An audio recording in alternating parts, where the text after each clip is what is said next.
देवप्रयाग से, लेकिन इससे पहले ये कितनी धाराओं में उद्गम होता है भाई इसका? अरे कितनी धाराओं में उद्गम होता है? दो धाराओं से। तो कौन कौन सी धारा है भाई? एक तो है जानवी, दूसरी धारा कौन सी है? विष्णु धारा। विष्णु धारा का उद्गम तो कहां से होता है? शतपथ ग्लेशियर से। और जानवी धारा का उद्गम कहां से होता है भाई? गंगोत्री हिमानी या ग्लेशियर से होता है। तो ध्यान रखना, गंगोत्री हिमानी से इसका उद्गम हो रहा है जानवी धारा का। तो जानवी नदी के नाम से जाना जाता है। कहां तक जाना जाता है? गौमुख तक जाना जाता है। और शतपथ ग्लेशियर से विष्णु धारा का उद्गम हो रहा है। ये विष्णु धारा के नाम से जाना जाता है। कहां तक है? विष्णु प्रयाग तक जाना जाता है। और ध्यान रखना कि ये धारा कौन सी धारा? जानवी नदी।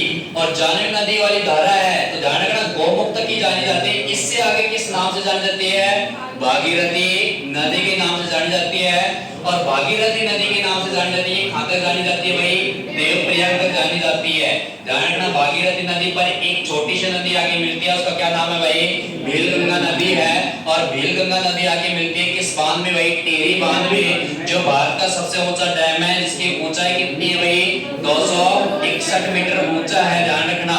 और इसी जगह पे एक प्रयाग का निर्माण करती है भीलगंगा नदी।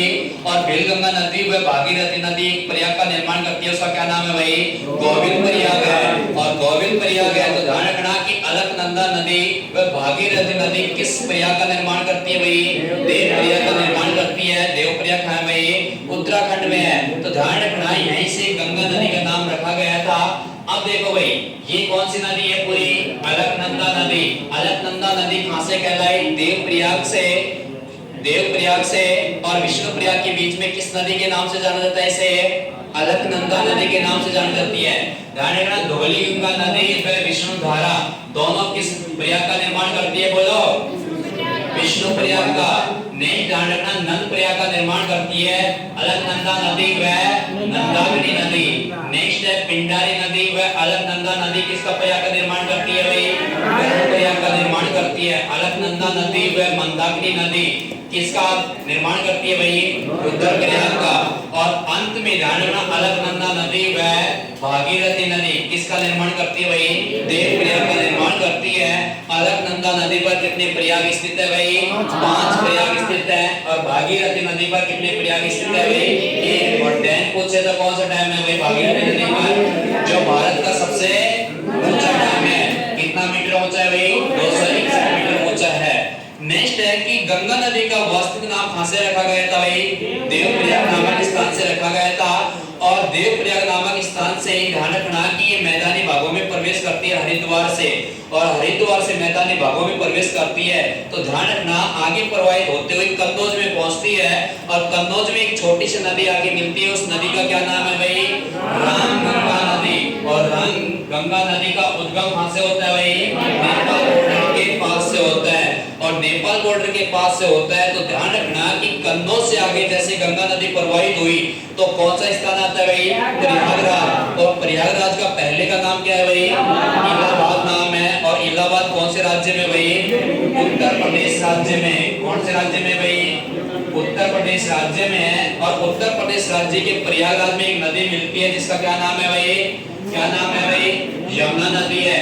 और यमुना नदी है, इसका उद्गम कहां से होता है भाई? यमुनोत्री हिमालय से इसका उद्गम होता है। तो ये किस जगह आके मिलती है भाई? प्रयागराज नामक स्थान पे आके मिलती है। और नेक्स्ट प्रयागराज से आगे जब प्रवाहित होती है गंगा नदी तो गाजीपुर में पहुंचती है, गाजीपुर यूपी में। तो उस जगह पे एक नदी आके मिलती है, उस नदी का क्या नाम है भाई? गोमती नदी है। और गोमती नदी का उद्गम किस झील से होता है भाई? फुल्ला झील से होता है। और जगह का नाम पूछे तो पीलीभीत से होता है। नेक्स्ट है कि गाजीपुर से जैसे गंगा नदी आगे प्रवाहित हो रही है तो आगे प्रवाहित होते हुए छपरा नामक बिहार में पहुंचती है। और छपरा नामक बिहार में पहुंचती है तो वहां कौन सी नदी आके मिलती है भाई? घाघरा नदी मिलती है। और घाघरा नदी मिलती है तो ध्यान रखना इसका भी उद्गम कितने धाराओं से हो रहा है भाई? 2 धाराओं से हो रहा है। एक तो कौन सी धारा है भाई? शारदा नदी वाली धारा है। दूसरी कौन सी है? सरयू नदी। तो ध्यान रखना कि शारदा धारा का उद्गम कहां से हो रहा है भाई? मिलाम ग्लेशियर से।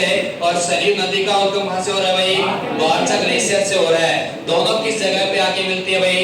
बाराबंकी में आके मिलती है। और इसके बाद में बाराबंकी के बाद में छपरा तक किस नदी के नाम से जानी जाती है भाई? घाघरा नदी के नाम से जानी जाती है। कौन से स्थान पे आके मिलती है भाई? छपरा नामक स्थान कहाँ है भाई? बिहार में है। नेक्स्ट है कि छपरा से आगे जैसे प्रवाहित होती है पटना में पहुंचती है, तो पटना में पहुंचती है तो गंगा नदी, तो वहां बक्सर नामक स्थान में कौन सी नदी आके मिलती है भाई? सोन नदी आके मिलती है। और सोन नदी का उद्गम कहां से होता है भाई? अमरकंटक की पहाड़ी से हो रहा है। और अमरकंटक की पहाड़ी से हो रहा है तो अमरकंटक की पहाड़ी से दक्षिण की ओर एक नदी का और उद्गम हो रहा है, और उस नदी का क्या नाम है भाई? नर्मदा नदी है। और नर्मदा नदी है तो ध्यान रखना, सोन नदी व नर्मदा नदी एक ही पहाड़ी से उद्गम हो रहा है। उस पहाड़ी का क्या नाम है भाई? अमरकंटक की पहाड़ी। और बक्सर से आगे जैसे ही ये नदी आगे प्रवाहित होती है गंगा नदी, तो सोनपुर में पहुंचती है। सोनपुर है बिहार में पहुंचती है, जहां गंडक नदी आके मिलती है सोनपुर में। और गंडक नदी का उद्गम कहां से होता है भाई?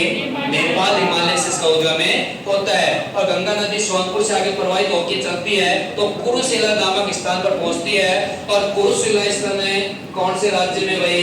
बिहार में है। और बिहार में पहुंचती है तो जहां एक नदी आके मिलती है, उस नदी का क्या नाम है भाई? कोसी नदी है। और कोसी नदी है तो ध्यान रखना, इसका उद्गम कितनी धाराओं से होता है भाई? 7 धाराओं से इसका उद्गम होता है, जिसमें से 3 धारा दी है कोसी गोसाई धाम से उद्गम हो रहा है। कौन सी धारा का भाई? अरुण कोसी का। नेक्स्ट है सुरुवर गांव से उद्गम हो रहा है, किस नदी का हो रहा है? किस धारा का? संकोसी का। और तामो कोसी का उद्गम कहां से हो रहा है? तामो के नामक स्थान से हो रहा है। और दोनों किस स्थान पे आके मिलती है भाई? कोस नामक स्थान पे आके मिलती है। ये कोस नामक स्थान से कुरुशिला तक किस नाम से जानी जाती है भाई? कोसी नदी के नाम से जानी जाती है। और कुरुशिला से जैसे नदी आगे पर यानी प्रवाहित होती है, कौन सी नदी? गंगा नदी, तो किस जगह पहुंचती है भाई? झारखंड में। और झारखंड में पहुंचती है तो ध्यान रखना कि यहाँ मुर्शिदाबाद एक नामक स्थान है, इस स्थान पर कौन सी नदी आके मिलती है भाई?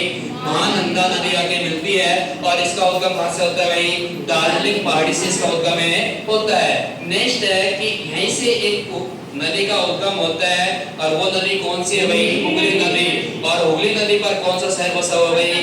कोलकाता शहर बसा हुआ है। नेक्स्ट गंगा नदी वेस्ट बंगाल में पहुंचती है, और वेस्ट बंगाल के बाद में बांग्लादेश में पहुंचती है। तो एक नदी आके मिलती है जिसका क्या नाम है इधर से भाई? ब्रह्मपुत्र नदी। और ब्रह्मपुत्र नदी है तो ध्यान रखना, ये कहां की मिलती है भाई? बांग्लादेश में। और जहां किस नाम से जाना जाता है? पद्मा या जमुना के नाम से जाना जाता है। और अंत में सुंदरवन का डेल्टा बनाते हुए किस खाड़ी में मिलती है? बंगाल की खाड़ी में मिलती है। लेकिन बंगाल की खाड़ी में सुंदरवन का डेल्टा बनाती है इससे पहले एक नदी आगे मिलती है, उस नदी का क्या नाम है भाई? मेघना नदी है। और ये आपकी बंगाल की खाड़ी में अंत में जाके क्या हो जाती है भाई? विलीन हो जाती है। तो ये गंगा नदी है पूरी। कौन सी नदी है भाई? गंगा नदी है। और गंगा नदी है तो ध्यान रखना, समझ में आया? समझे? समझ गए क्या? आप इसकी एक आप फोटो ले लो जो आप